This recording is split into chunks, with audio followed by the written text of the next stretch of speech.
திருத்தூதர் பணிகள் அதிகாரம் 4. பேதுருவும் யோவானும் மக்களோடு பேசிக் கொண்டிருந்தனர். அப்போது குருக்களும் சதிசேயர்களும் கோவில் காவல் தலைவரும் அங்கு வந்தார்கள். அவர்கள் மக்களுக்கு கற்பிப்பதையும் இறந்தோர் இயேசுவின் மூலம் உயிர்த்தெழுவர் என்று அறிவித்ததையும் கண்டு எரிச்சலடைந்து அவர்களை கைது செய்தார்கள். ஏற்கனவே மாலையாகி விட்டதால் மறுநாள் வரை காவலில் வைத்தார்கள். அவர்களுடைய வார்த்தைகளை கேட்ட பலரும் நம்பிக்கை கொண்டனர். இவ்வாறு நம்பிக்கை கொண்ட ஆண்களது எண்ணிக்கை ஏறக்குறைய 5000. மறுநாள் தலைவர்களும் மூப்பர்களும் மறைநூல் அறிஞர்களும் எருசலேமில் ஒன்று கூடினார்கள். அவர்களுடன் தலைமை குருவான அன்னாவும் கயபா, யோவான், அலெக்சாந்தர் ஆகியோரும் தலைமை குருவின் குடும்பத்தை சேர்ந்த அனைவரும் கூடியிருந்தார்கள். அவர்கள் திருத்தூதர்களை நடுவில் நிறுத்தி, நீங்கள் எந்த வல்லமையால் அல்லது எந்த பெயரால் இதனை செய்தீர்கள் என்று வினவினார்கள். அப்பொழுது பேதுரு தூய ஆவியால் ஆட்கொள்ளப்பட்டு அவர்களுக்கு மறுமொழியாக கூறியது, மக்கள் தலைவர்களே, மூப்பர்களே, உடல் நலமற்றிருந்த இவருக்கு நாங்கள் செய்த நற்செயல் எப்படி நிகழ்ந்தது என்பதை குறித்து நாங்கள் இன்று விசாரணை செய்யப்படுகிறோம். நாசரேத்து இயேசுவின் பெயரால் இவர் நலமடைந்து நம்முடன் நிற்கிறார். இது உங்கள் எல்லாருக்கும், இஸ்ரேல் மக்கள் அனைவருக்கும் தெரிந்திருக்கட்டும். நீங்கள் இயேசுவை சிலுவையில் அறைந்தீர்கள். ஆனால் கடவுள் இறந்த அவரை உயிருடன் எழுப்பினார். இந்த இயேசுவே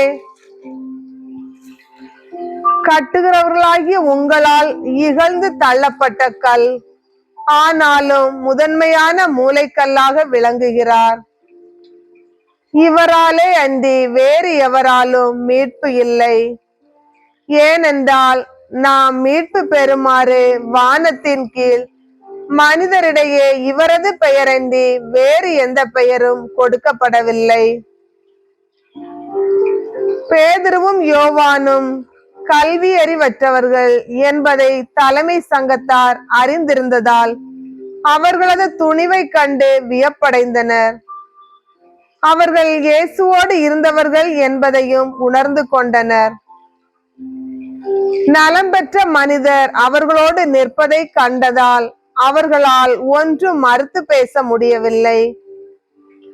எனவே அவர்கள் பேதுருவையும் யோவானையும் சங்கத்தை விட்டு வெளியேறும்படி ஆணையிட்டு பின்பு தங்களுக்குள் இது குறித்து கலந்து பேசினார்கள். நாம் இந்த மனிதர்களை என்ன செய்யலாம்? ஏனென்றால் குறிப்பிடத்தக்க ஓர் அரும் அடையாளத்தை இவர்கள் செய்துள்ளார்கள். இது எருசலேமில் வாழும் அனைவருக்கும் தெரியும். இதை நாம் மறுக்க முடியாது. ஆகவே இச்செய்தி மேலும் மக்களிடையே பரவாமல் இருக்குமாறு இந்த இயேசுவை குறித்து யாரிடமும் பேசக்கூடாதென நாம் இவர்களை அச்சுறுத்தி வைப்போம் என்று கூறினார்கள்.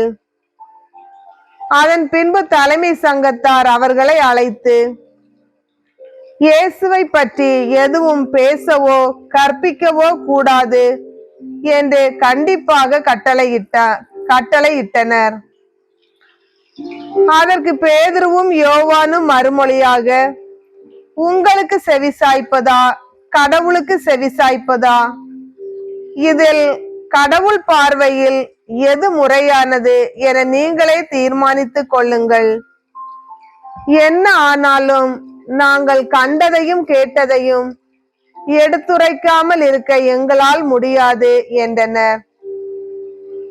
அவர்களை தண்டிப்பதற்கு வேறு வழி கண்டுபிடிக்க முடியாததாலும் மக்களுக்கு அஞ்சியதாலும் தலைமை சங்கத்தார் அவர்களை மீண்டும் அச்சுறுத்தி விடுதலை செய்தனர். ஏனென்றால் நடந்ததை குறித்து மக்கள் அனைவரும் கடவுளை போற்றி புகழ்ந்தனர். இந்த அரும் அடையாளம் வாயிலாக நலம் பெற்ற மனிதர் 40 வயதுக்கு மேற்பட்டவர். விடுதலை பெற்ற அவர்கள் தங்களை சேர்ந்தவர்களிடம் வந்து தலைமை குருக்களும் மூப்பர்களும் தங்களுக்கு கூறிய யாவற்றையும் அறிவித்தார்கள். இவற்றை கேட்ட யாவரும் ஒரே மனதுடன் தங்கள் குரலை கடவுள்பால் எழுப்பி பின்வருமாறு மன்றாடினர். ஆண்டவரே, விண்ணுலகையும் மண்ணுலகையும் கடலையும் அவற்றிலுள்ள அனைத்தையும் படைத்தவர் நீரே. எங்கள் தந்தையும் உம் ஊழியரும் ஆகிய தாவீது வாயிலாக தூய ஆவி மூலம் வேற்றினத்தார் சீறி எழுவதேன், மக்கள் இனங்கள் வீணாக சூழ்ச்சி செய்வதேன்.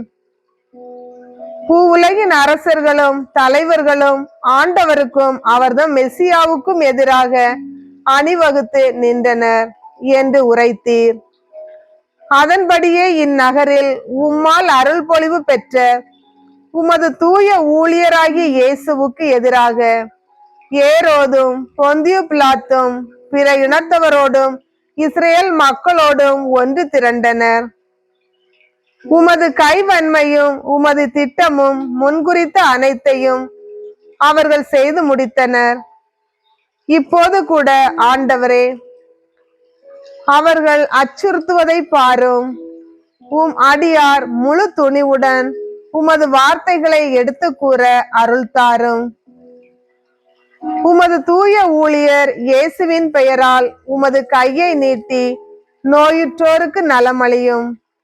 அடையாளங்களும் அருஞ்செயல்களும் நடைபெற செய்யும். இவ்வாறு மன்றாடியவுடன் அவர்கள் கூடியிருந்த இடம் அதிர்ந்தது. அவர்கள் அனைவரும் தூய ஆவியால் ஆட்கொள்ளப்பட்டவர்களாய் கடவுளின் வார்த்தைகளை துணிவுடன் எடுத்து கூறினர். நம்பிக்கை கொண்ட மக்கள் அனைவரும் ஒரே உள்ளமும் ஒரே உயிருமாய் இருந்தனர். அவர்களுள் எவரும் தமது உடைமைகளை தம்முடையதாக கருதவில்லை. எல்லாம் அவர்களுக்கு பொதுவாய் இருந்தது. திருத்தூதர் அனைவரும் ஆண்டவர் இயேசு உயிர்த்தெழுந்தார் என மிகுந்த வல்லமையோடு சான்று பகர்ந்து வந்தனர். அவர்கள் அனைவரும் மக்களின் நல்லெண்ணத்தை மிகுதியாக பெற்றிருந்தனர். தேவையில் உழல்வோர் எவரும் அவர்களுள் காணப்படவில்லை. நிலபுலன்களை அல்லது வீடுகளை உடையோர் அவற்றை விற்று அந்த தொகையை கொண்டு வந்து திருத்தூதருடைய காலடியில் வைப்பர். அது அவரவர் தேவைக்கு தக்கவாறு பகிர்ந்து கொடுக்கப்படும். சைப்ரஸ் தீவை சேர்ந்த யோசேப்பு என்னும் லேவியர் ஒருவர் இருந்தார். இவருக்கு திருத்தூதர்கள் ஊக்குவிக்கும் பண்பு கொண்டவர் என்று பொருள்படும் பர்னபா என்னும் பெயரை கொடுத்திருந்தார்கள். அவர் தமது நிலத்தை விற்று அந்த பணத்தை கொண்டு வந்து திருத்தூதர்களது காலடியில் வைத்தார். ஆண்டவரின் அருள்வாக்கு.